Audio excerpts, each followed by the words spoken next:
The CIA chief acting slipped in that exactly Soviet as the comment. Soviets did. You see how he slipped in that Soviet comment? Because they know what time it is, man.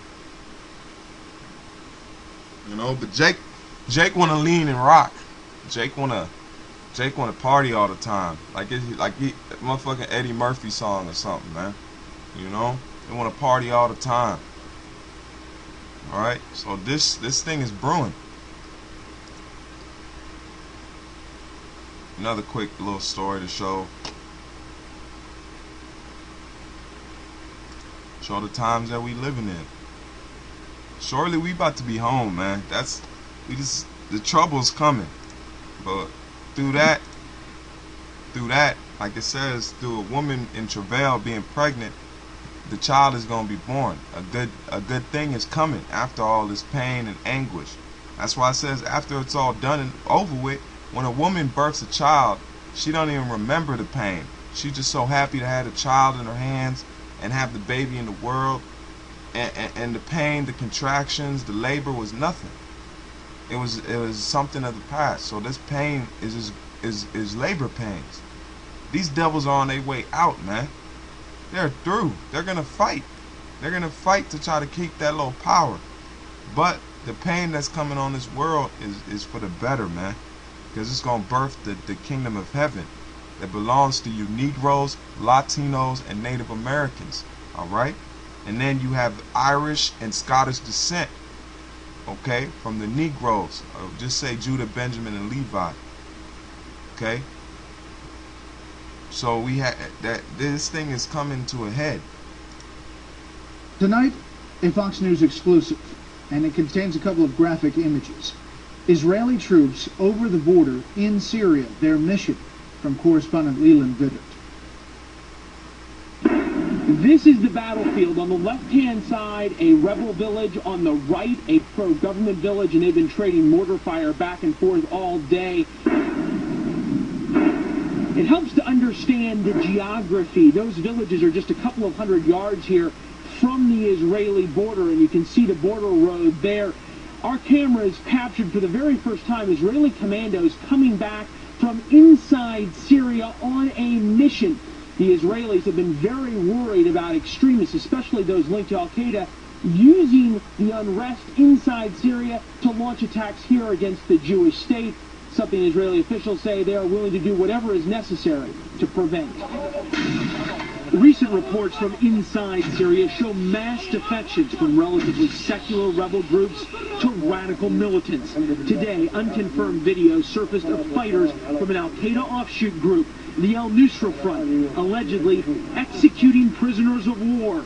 God is great, chanted townspeople after the execution.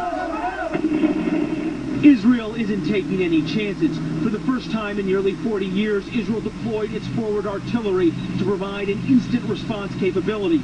It comes less than 2 weeks after Israeli jets bombed weapons storage facilities in Damascus, and a recent public warning that more was to come if Syria continued to transfer sophisticated Iranian-made weapons to the militant group Hezbollah.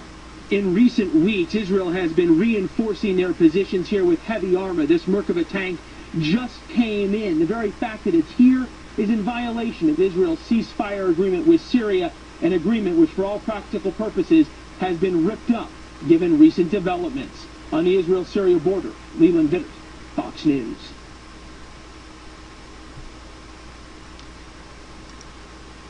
And I wanted to show on the map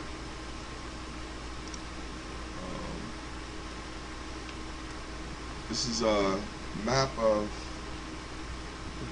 the region and the thing that's coming, how you say, the geographical layout.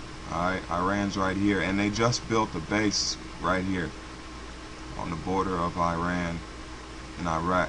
Okay, so-called they're pulling out troops, but they're building bases over there.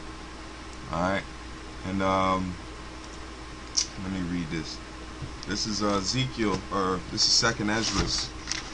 This is 2nd Ezra 13:1, and it says, "And it came to pass, after 7 days I dreamed a dream by night, and lo, there arose a wind from the sea, and it moved all the waves thereof." What sea? Space. Alright? It's talking about space right now. And it says, and I beheld, and lo, that man waxed strong with the thousands of heaven. And when he turned his countenance to look, who's that man? That's Yahweh Shai. That's coming down from the Father to come back and redeem and to judge this present world that we're in. It says, and I beheld, and lo, that man waxed strong with the thousands of heaven. And when he turned his countenance to look, all the things trembled that were seen unto him. And whensoever the voice went out of his mouth, all they burned that heard his voice. Because that's how he's going to talk. That's how he's going to talk. He ain't going to talk to you in he ain't coming as a man. He came as a man to die on that cross. Okay? And to fulfill prophecy. Now he's coming to fulfill prophecy, but this prophecy is of whooping ass and putting foot to ass.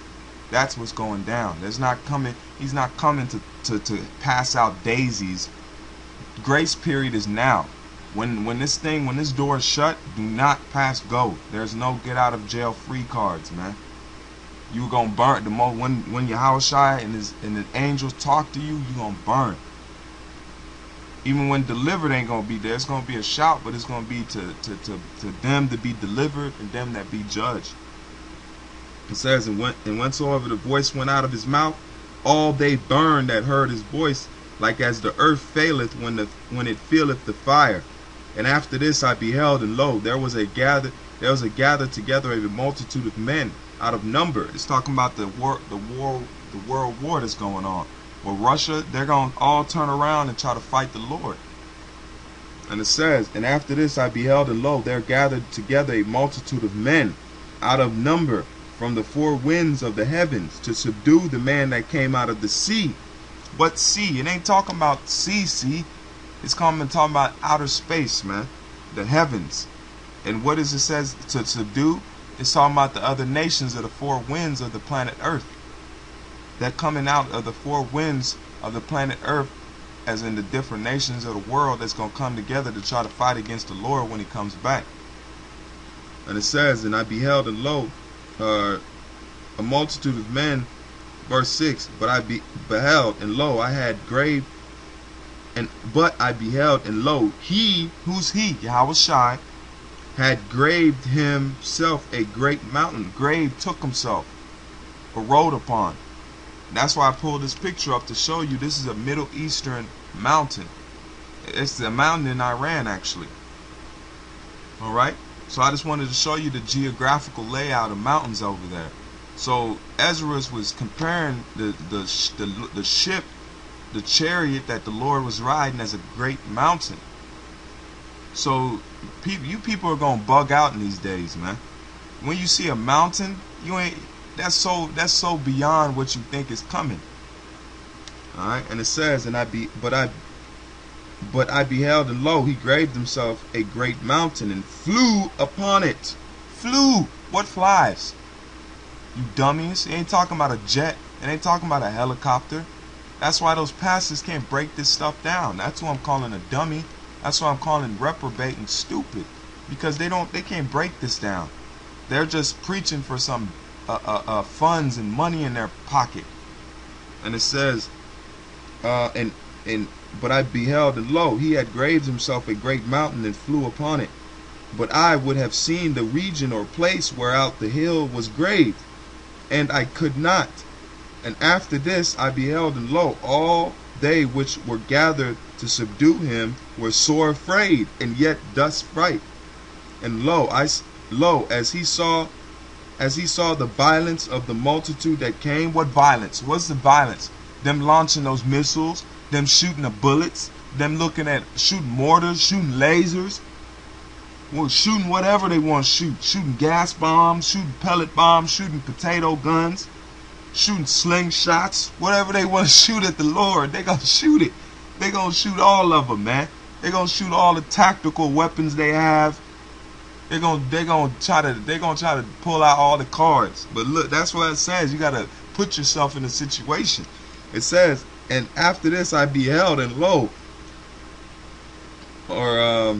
it says, after this I beheld, and lo, all they which were gathered together to subdue him were sore afraid, but yet does fight. And lo, as he saw the violence of them, of the multitude that came, He neither lifted up his hand, nor held sword, nor any instrument of war, but only I saw that he sent out of his mouth as it had been a blast of fire, and out of his lips a flaming breath, and out of his tongue he cast out sparks and tempests. He shot an alien weapon at the troops of the world. He shot a beam of light or fire, and it eradicated all. We'll read the end. It says, and they were all mixed together, the blast of fire, the flaming breath, and the great tempest, and fell with violence upon the multitude which were prepared to fight, and burned them up every one, so that upon a sudden of an innumerable multitude nothing was to be perceived. Golly. But only dust and the smell of smoke. And when I saw it, I was afraid. So all you people that thinking, oh, I can't wait for the day of the Lord. I'm reading the day of the Lord. I'm reading it. Alright? I'm reading it. And it's not sounding too pleasant. Alright? So with that, I'm going to say all praise to Yahweh, Ba'ashem Yahweh Shai. Much love to you, brothers. Keep strong and get ready for this time, man. Jacob's trouble is on the way. Shalom.